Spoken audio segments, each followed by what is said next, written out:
अरहन्ताणं नमो अरहन्ताणं नमो अरहन्ताणं। प्रेक्षा ध्यान का अभ्यास चल रहा है। ध्यान का अर्थ आंखें मूंद कर बैठ जाना ही नहीं।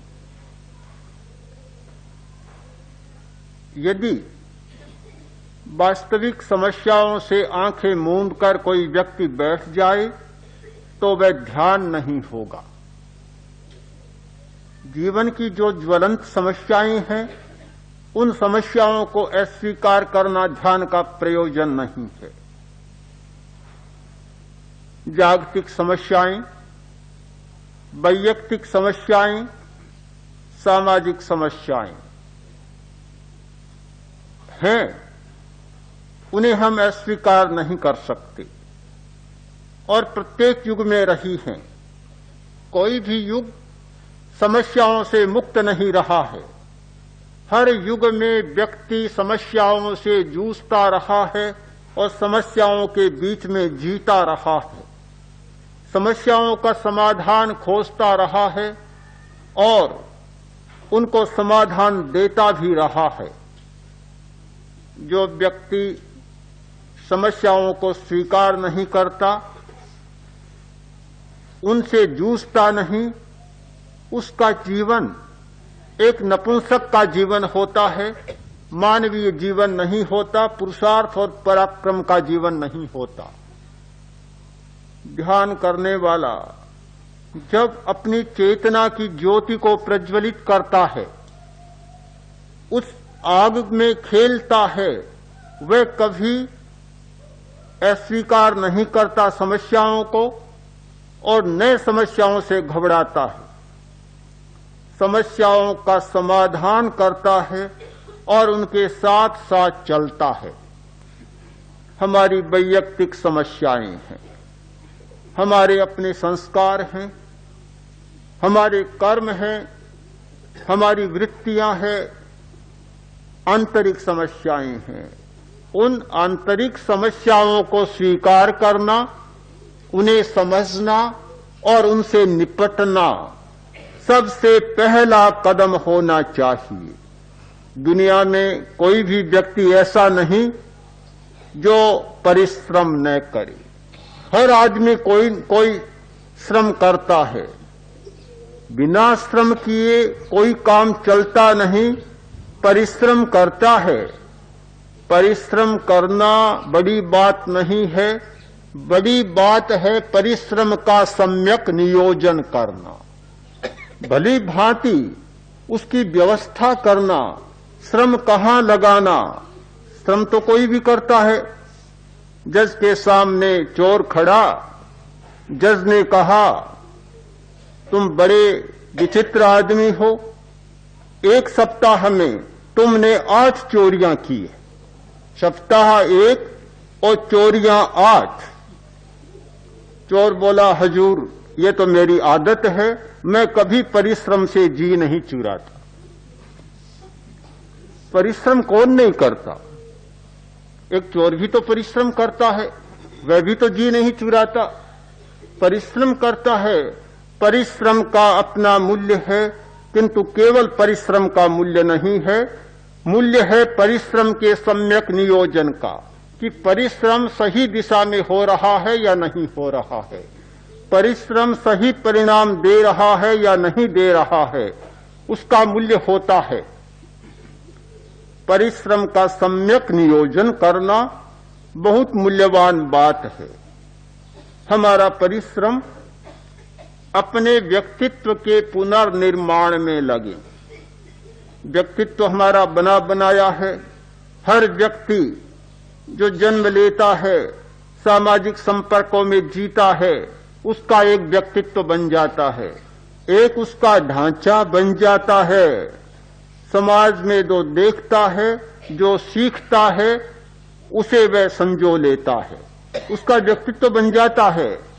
किंतु ध्यान करने वाला व्यक्ति अपने बने बनाए व्यक्तित्व को सुरक्षित रखना नहीं चाहता, उसका पुनर्निर्माण चाहता है, व्यक्तित्व को एक नया रूप देना चाहता है और एक नए चोखटे में उसे बिठाना चाहता है। वह पुनर्निर्माण, उसकी दिशा है अपनी वृत्तियों का परिष्कार, अपने संस्कारों का शोधन। हमारी वृत्तियां हैं, हमारी संज्ञाएं हैं, उन संज्ञाओं का परिष्कार। आहार संज्ञा, भय, मैथुन, परिग्रह, क्रोध, मान, माया, लोभ, ये वृत्तियां हैं, ये संज्ञाएं हैं। इन संज्ञाओं का परिष्कार करना, ये व्यक्तित्व का पुनर्निर्माण है।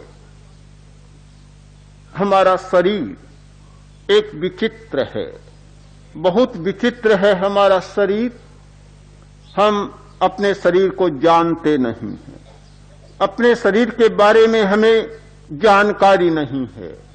हम हाथ पांव को जानते हैं, आंख और कान को जानते हैं, कंधों को जानते हैं, पेट और फुफ्फुस को जानते हैं। एक डॉक्टर और गहराई से जानता है, पर शरीर को पूरा कौन जानता है? डॉक्टर भी नहीं जानता। डॉक्टर जानते हैं, वे शरीर के फंक्शन को जानते हैं, शरीर का हर अवयव का फंक्शन क्या है उसको जानता है, शरीर संरचना को जानता है। किंतु जो जानना है व्यक्तित्व के पुनर्निर्माण के लिए, उसे डॉक्टर भी नहीं जानता, शरीर शास्त्री भी नहीं जानता, सामान्य आदमी भी नहीं जानता। उसे कोई जान सकता है तो धार्मिक व्यक्ति, आध्यात्मिक व्यक्ति ही जान सकता है। उसे जानना है वृत्तियों को, वृत्तियों की खोज करनी है कि वृत्तियां कहां से आ रही है और वृत्तियों से क्या हो रहा है। हमारे जीवन के नाना प्रकार के व्यवहार हैं। आदमी हंसता है, रोता है, गुस्सा करता है और प्रेम करता है, घृणा करता है और ईर्ष्या करता है, सम्मान करता है और तिरस्कार करता है। नाना विरोधी वृत्तियां हमारे जीवन में विद्यमान है। क्यों, कहां से आती है? वृत्तियों की खोज सत्य की खोज है। वृत्तियों की खोज एक व्यक्तित्व को बदलने की महानतम खोज है। संत जा रहा था, बच्चा मिला, हाथ में था दिया। संत ने देखा और पूछा, दिया किसने जलाया? बच्चे ने कहा, मैंने जलाया। प्रकाश कहां से आया? बच्चे ने उत्तर नहीं दिया, फूंकार की, दिया बुझ गया। बोला, अब तुम बताओ प्रकाश कहां गया? प्रकाश कहां से आया? बताओ प्रकाश कहां गया? संत ने कहा, तुम मेरे गुरु हो। क्रोध किया, क्रोध कहां से आया? कहीं से तो आता है।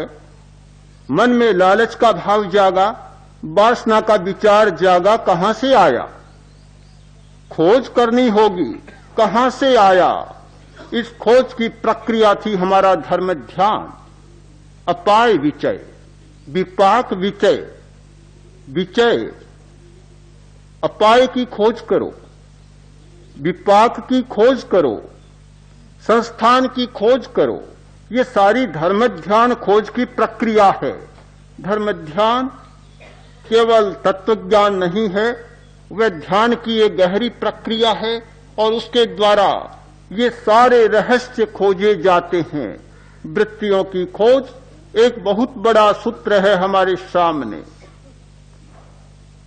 हमारे शरीर में कुछ चैतन्य केंद्र हैं।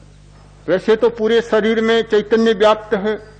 शरीर का कण कण चैतन्य से भरा हुआ है। हमारे पूरे शरीर में प्राण शक्ति है और चेतना की शक्ति है। कहीं भी प्राण शक्ति कम हो जाती है, लकवा मार जाता है। लकवे का मतलब पक्षाघात का अर्थ होता है कि प्राण शक्ति वहां से चली गई। प्राण शक्ति चली जाती है, चेतना चली जाती है, चेतना वहां से शून्य हो जाती है।